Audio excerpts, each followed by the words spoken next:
탑에서 떨어지는 두 사람이 있습니다. 그냥 이거 그냥 흐름만 봐도 별로 좋지 않죠. 다음 뭘 봐야 되죠? 주체성, 주체자 정하기, 주체. 여기서 주체, 사촌 동생. 그럼 누가 질문한 걸까? 사촌 동생을 데리고 와야 돼요.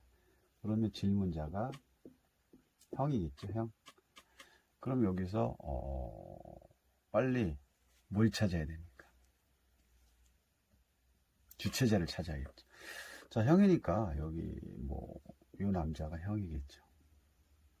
그리고 어쨌든 여기 앉아있는 아이가 사촌 동생 이렇게 보면 되고, 다음 가운데 카드를 보니까 이제 은둔자가 설산 위에서 산 위에서 불빛을 비춰주고 또 몰 지팡이를 들고 있죠. 그리고 세 번째 카드는 신의 노여움을 산 인간들이 결국은 번개를 왕관에 맞으면서 이 안에 숨어있던 두 남녀가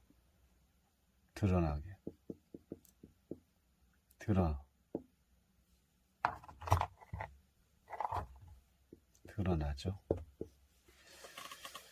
자, 참 이런 질문을 받았을 때 어떻게 상황에 맞게끔 빨리 리딩을 해주냐가 상당히 중요합니다. 그래서 이 타로강이 이 리딩하는 방법, 뭐 산출하는 방법 이런 걸 하실 때 잘 유심히 보시면, 이것만 잘 유심히 봐도 타로 스토리텔링 하는데 전혀 문제가 없습니다.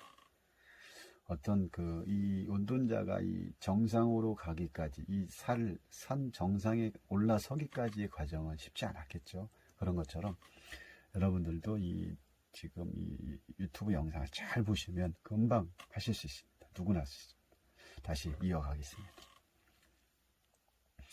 자, 그러면 질문을 잘 보세요. 사촌 동생을 데리고 가야 되나? 아까 말씀드렸던 거죠. 그러면 이게 주체자가 형이고, 형이 데리고 가야 되는 상황, 사촌 동생 여기 태웠죠. 자, 아주 이 카드 자체는 좀 되게 힘든 카드입니다. 주변 상황 좋지 않습니다. 환경 별로 좋지 않습니다. 방향성, 어디를 데리고 가야 되는 거, 그렇죠? 데리고 가야 되죠. 방향이 어딘가를 넘어가야 되는 상황이고, 그리고 사원소, 검, 완즈 나왔죠? 두 개밖에 없죠. 이거는 빼놓고 두 개만 보시기 바랍니다. 그러면은 이 첫 번째 카드를 다시 넘어간다면, 지금 사촌 동생을 어딘가 지금 데리고 가야 되는데 이 형의 입장에서는 아주 좋지 않은 거예요. 자, 지금 여기 보면 뱃머리가 잘렸죠. 뱃머리하고 뒤에가 다 잘렸죠. 그러면 목적지는 분명히 있겠죠. 배를 탔으니까 목적지는 있는데, 자, 목적지까지 가기까지의 과정은 편안하지가 않다, 힘들 수도 있다, 이렇게 볼 수가 있는 거죠. 그리고 또 어딜 봐야 되면 여기는 물결 모양이 있는데 반대방은 물결 모양이 없습니다. 그럼 물의 모양이 서로 다르죠. 그러면 현재 지금 이 상황에서는 어떻게 가느냐에 따라서 힘들 수도 편할 수도 있다. 근데 지금은 힘든 상황이 된 거죠. 왜? 사촌 동생을 배에 태웠기 때문에 사촌 동생을 데리고 가야 되나? 결국은 데리고 가는 상황이 된 거죠.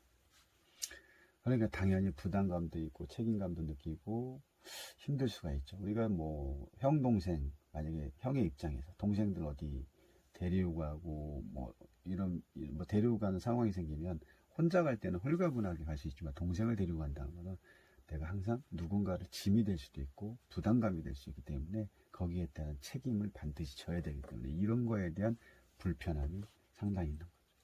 그리고 뒤 뱃머리가 잘렸다는 건 뭡니까? 아픔이 있고 슬픔이 있고 뭐 얘기 못할 이제 이런 상황이 벌어질 수도 있는 거죠. 이게 여기에서 다 얘기하는 거죠. 그리고 검이 지금 꽂혀 있죠.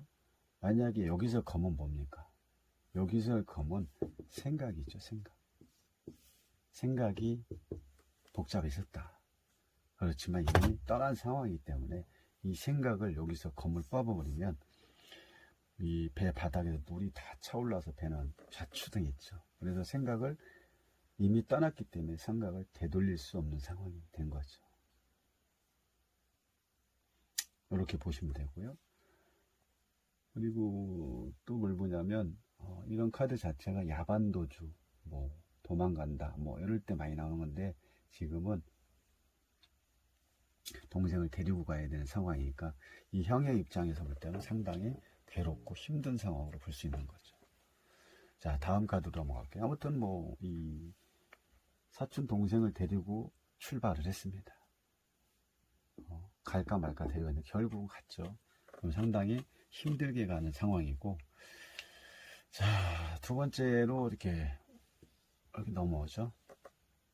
두 번째 넘어오면 이 운동자라는 것은 뭐 희생정신도 강하고 어떤 뭐 도사 뭐 이런 의미도 있고 뭐 여러 가지 의미를 가지고 있지만 결론적으로는 뭡니까?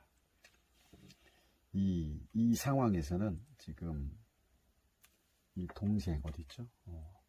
사촌 동생이 약간의 어떤 의지력이 없는 거죠. 이게 사촌 동생이 어떤 의지력이 없다라고 볼 수가 있는 게 뭐냐면 지금 그 사촌 형 입장에서는 지금 이 사촌 동생을 데리고 가고 있기 때문에 이거에 대한 부담감이 많다고 했죠.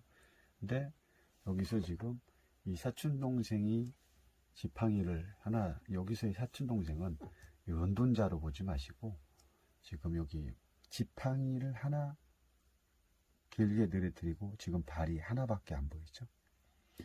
그러면 여기서 연돈자는 뭐에 의지를 하고 있는 겁니까? 지팡이죠. 곱게 펴져 있지만 이 지팡이가 없다면 더군다나 이 한 발로 서 있는 이 입장, 어떻게 보면 이 연돈자는 발이 하나가 없을 수도 있는 겁니다. 장애를 가지고 있는 상황이 될 수도 있는 거죠. 근데 이 지팡이 하나로 간신히 버티고 있는 상황. 그럼 여기서 지팡이는 누굴까요? 이 형이겠죠. 사촌 형.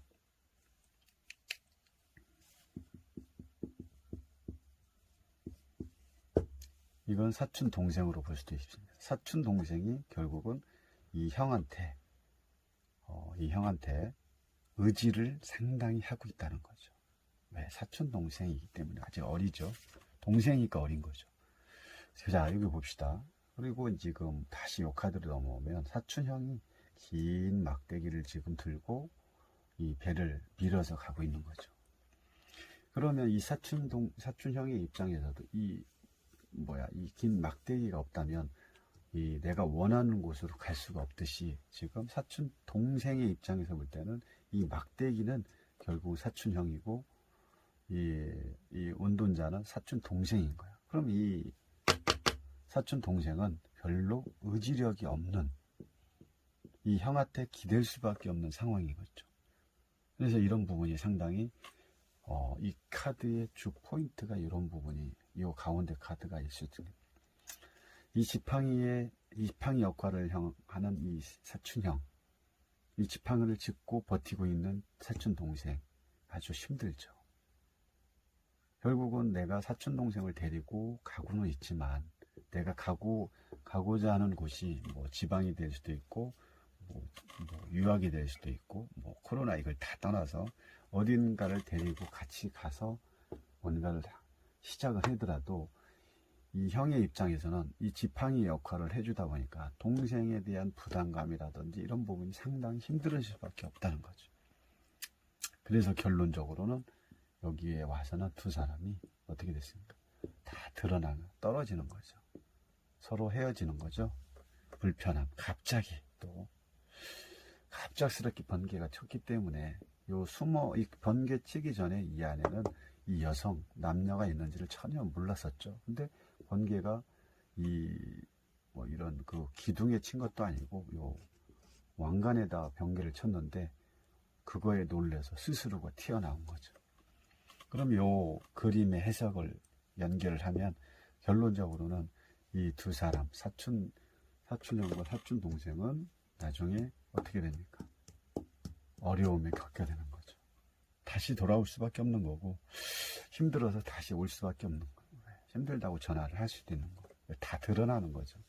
이 안에 요 이 형과 이 사촌 동생이 요 안에 어디 지방에 갔다고, 만약 유학을 갔다고 합시다. 유학을 갔는데 둘이 잘 지내는지 알고 있었지만 결국은 그 내면의 어떤 두 사람의 상황을 모르고 있다가 이 번개가 왕관의 번개를 치면서 이 사람의 성향이, 이 사람의 생각들이 다 그 번개에 의해서 다 드러났다는 건 결국은 두 사람 사이가 좋지 않다라고 볼 수가 있는 거죠. 그래서 깨졌다, 이렇게 볼 수 있습니다. 자, 어떻게 리딩하는 방법 이해가 조금 되시는지 모르겠습니다. 또 이런 식으로 자꾸 공부를 하시다 보면 여러분들도 이 운동자가 서 있는 그 설산 위의 모습처럼 누군가를 위해서 빛을 비춰주는 그런 존재가 반드시 될 것입니다. 감사합니다.